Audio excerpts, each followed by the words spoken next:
Өткен жылы Астана аумағында 1185 төтенше жағдай тіркелген. Бұл көрсеткіш алдыңғы жылмен салыстырғанда 21%-ға көп. Бұл жайында төтенше жағдайлар департаментінің 2012 жылда қорытындылаған баспасөз мәжілісінде мәлім болды.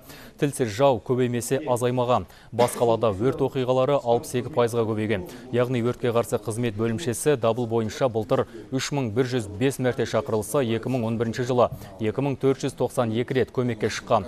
Қызыл жалының кесірінен 75 адам көз жұмып, 349 адам зардап шекті. Материалдық шығын 247 миллион теңгені құраған.